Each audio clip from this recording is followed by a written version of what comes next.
Hello दोस्तों, स्वागत है आप सभी के इस सेशन में। इस सेशन में हम जैप का important component that is Indian economy and Indian financial system, उसका module C chapter 21 Indian banking structure में पेमेंट सिस्टम इन इंडिया किस तरीके का है, we will be discussing about that. Before moving ahead, let me just remind you, if you are preparing for the JAIIB May 2024 exam, then you should definitely consider the guidance of someone. और हम लेकर आ गए हैं हमारा master course, जहां पर आपको चारों जो कंपोनेंट्स है जैब एग्जाम के, उनसे related recorded lectures, each and every chapter से रिलेटेड जो एमसीक्यूज हैं, then full and mock test हैं, इसके साथ साथ कंप्लीट जो आपको नोट्स है वो प्रोवाइड की जा रही है क्रिप्स फॉर्मेट में, ताकि आप अच्छे से उसे रिवाइज कर सको। And also you are getting the live classes. ठीक है, तो इन चारों ही कंपोनेंट्स से आपको कवर किए जाएंगे in the master course. You can also avail single component, let's say आपका एएफएम हो गया बट बाकी सब्जेक्ट्स आपके बचे हुए, तो उनसे रिलेटेड जो कोर्स है वो भी आपको मिल जाएगा। You can click on the link given in the description. जैब 85 ये कोड अगर आप यूज करोगे तो you will be getting an 85% discount over this. ठीक है, तो इस सेशन में हम पेमेंट सिस्टम्स इन इंडिया किस तरीके के हैं वो देखने जा रहे हैं। तो what is the basis of this payment system? सबसे पहले तो ये सारा जो पेमेंट सिस्टम इंडिया में है, पेमेंट इकोसिस्टम है, वो सब चलता है as per the payment and settlement systems act of 2007 और payment settlement systems regulations of 2008। ठीक है, तो ये पेमेंट सेटलमेंट सिस्टम्स एक्ट में आरबीआई को डेसिग्नेट किया गया है कि भाई you RBI, you are the authorised person. RBI के अलावा कोई और पेमेंट एंड सेटलमेंट सिस्टम को चला नहीं सकता इंडिया में। एंड आरबीआई आगे किसी और को ऑथराइज कर सकता है कि वो payment settlement system, prepaid payment card, ये सब चलाया जा सके। ठीक है, इसके साथ साथ क्या हमारे पास पेमेंट रिलेटेड ऑप्शंस है? तो जनरली अगर हम देखें, पहले क्या होता था, जो पीपल है उनके पास, जिनके पास ज़्यादा पैसे हैं, वो दे देते थे टू पीपल हु रिक्वायर्ड। ठीक है, इन द सेंस लोन दे देते थे, मनी लेंडर्स। तो ये कैश ट्रांजैक्शंस हो गए। अब हम पेपर बेस्ड ट्रांजैक्शंस करते हैं, cheques are the best example here.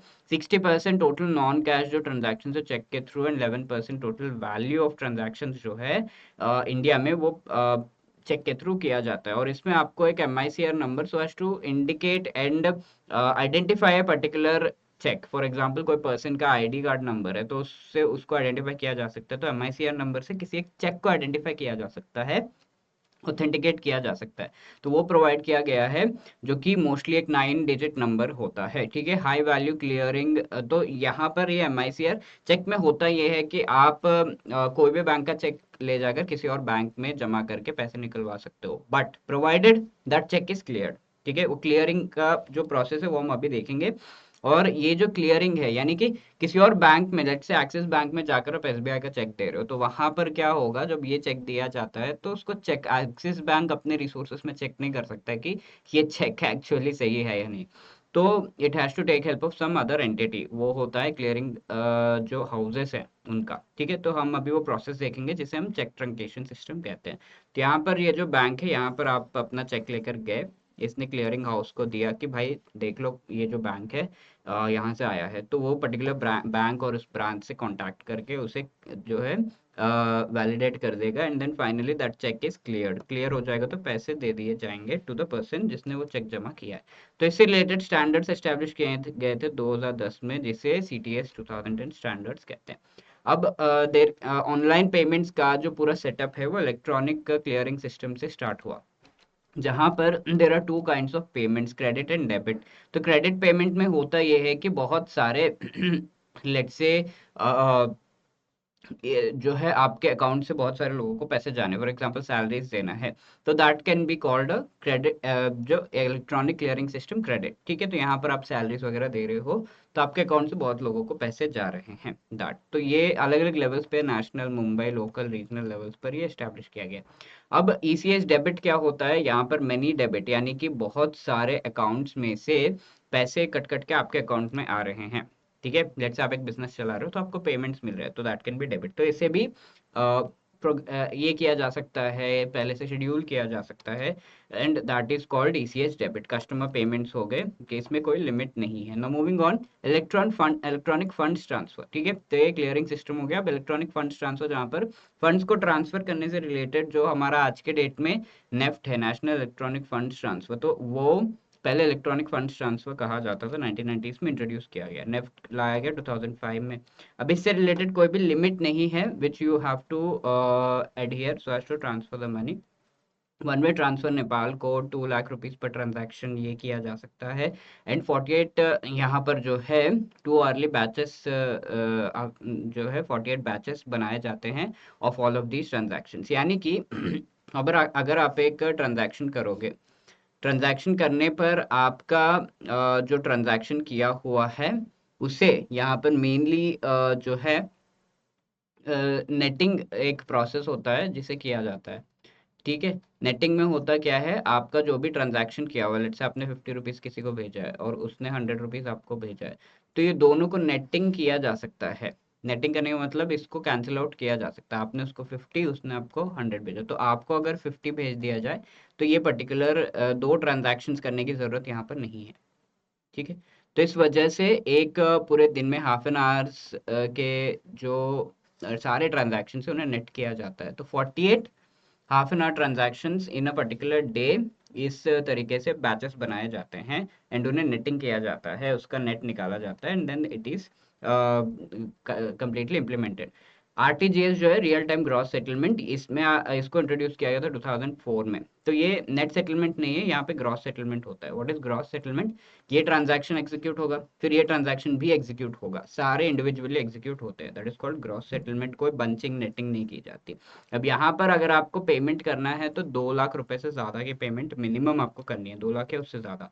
और इसके साथ साथ आरटीजीएस को बहुत ज़्यादा डेवलप किया गया, नेक्स्ट जेन आरटीजीएस, इसको हाइब्रिड फ्यूचर, बहुत सारे फीचर्स ऐड किए गए हैं। We will not be going into the depth of it। and कई सारे आरटीजीएस के थ्रू सीसीआईएल के, एनपीसीआई के कई बड़े बड़े फाइल्स होते हैं, वो सब भी सेंड किए जाते हैं। 24/7 इसे अवेल किया जाता है आज के डेट में 2020 से। अब ये सेंट्रलाइज्ड पेमेंट सिस्टम का पार्ट है, नेफ्ट एंड आरटीजीएस, जो कि आरबीआई के द्वारा ओन एंड कंट्रोल किया जाता है। Then clearing corporation of India is another entity जिसके बारे में डेफिनेटली हमें डिस्कस करना चाहिए पेमेंट सिस्टम में। इसे एस्टैब्लिश किया गया 2001 में banks, financial institutions and primary dealers के द्वारा। तो सीसीआईएल क्या है? इसका नाम क्या है? Clearing corporation. तो ये क्लियर करता है सारे ट्रांजैक्शंस को, यानी कि सेटल ट्रांजैक्शंस को करता है। आपने पेमेंट किया आज, बट वो पेमेंट पहुंचा नहीं उस पर्सन का, आपका भी फेल दिखा दिया, आपके अकाउंट से भी कट गया, ठीक है, तो ये गया कहाँ? राइट तो इसे क्लियर करने वाला ही क्लियरिंग कॉर्पोरेशन है। तो इस तरह, ये तो मैंने छोटा एग्जांपल बताया, बट बड़े बड़े ट्रांजैक्शन जो होते हैं वो सभी क्लियरिंग कॉर्पोरेशन दिखता है। तो clearing corporation money market, government security, forex market में सारी चीजें देखता है। इसे central counter party US dollar INR transactions में माना जाता है। यूएस डॉलर आईएनआर ट्रांजैक्शंस होते हैं, लेट्स से मुझे यूएस डॉलर्स खरीदना है ओवर द फॉरेक्स मार्केट, तो I will go and I will buy. अब वो ट्रांजैक्शन जो में मैंने रुपीस पेमेंट किया और मुझे डॉलर्स मिल रहे हैं, तो वो ट्रांजैक्शन जो हुआ उसे क्लियर करने का जो रिस्पॉन्सिबिलिटी है दैट इज गिवन टू सीसीआईएल, जिस वजह से इसे central counter party in India माना जाता है। ठीक है, तो दिस इज द एंटिटी जो डील करता है ये चीज। अब इनोवेशन नाम का एक प्रोसेस किया जाता है by CCIL. What is that? Let's say यहाँ पर ये दोनों, इनके बीच एक कॉन्ट्रैक्ट हुआ है कि आप अपने फ्रूट्स मुझे दोगे एंड मैं आपको पैसे दूंगा 3 मंथ्स बाद। बट यहाँ पर काउंटर पार्टी रिस्क है, इसने मुझे फ्रूट्स नहीं दिए तो, इसने मुझे पैसे नहीं दिए तो, दैट कैन हैपन। ठीक है, कॉन्ट्रैक्ट में अब आपस में करेंगे तो, बट ये कॉन्ट्रैक्ट, सिंगल कॉन्ट्रैक्ट को 2 कॉन्ट्रैक्ट्स में सीसीआईएल बांट देता है। वो क्या कहता है कि आप मुझे पैसे दे देना, बस आपको फ्रूट्स मिल जाएंगे पक्का, आप मुझे फ्रूट्स दे देना, आपको पैसे मिल जाएंगे पक्का। तो अब यहाँ पर क्या हो रहा है, काउंटर पार्टी रिस्क जो है वो हट गया। काउंटर पार्टी रिस्क यानी कि ये, इसका काउंटर पार्टी ये है, इसका काउंटर पार्टी ये है, तो सामने वाले से रिस्क है कि वो पर्टिकुलर थिंग देगा या नहीं। तो अब वो सारा जो बर्डन है सीसीएल अपने सर पे ले लेता है और किसी न किसी तरीके से वसूल के अपने हिसाब से पैसे दे देता है, इसको फ्रूट्स मिल जाए। सॉरी, रुपी डेरिवेटिव से रिलेटेड भी सीसीआईएल, इंटरेस्ट रेट स्वैप, ये सब सीसीआईएल देखता है।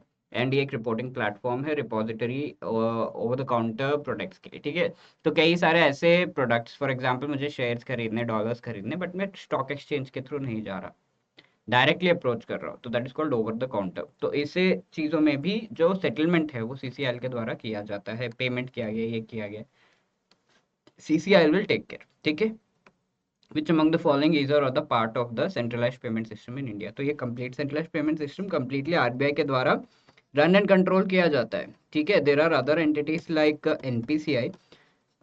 ठीक है, एनपीसीआई का कोई इन्वॉल्वमेंट नहीं होता, इन पेमेंट सिस्टम्स में, ठीक है। तो एनपीसीआई, आईएमपीएस, रुपए, भारत बिल पेमेंट सिस्टम, ये सारे देखता है, ठीक है।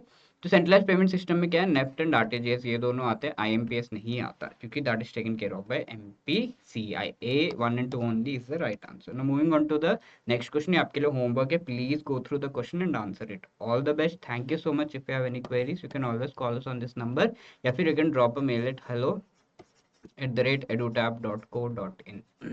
Thank you, all the best. Jai Hind.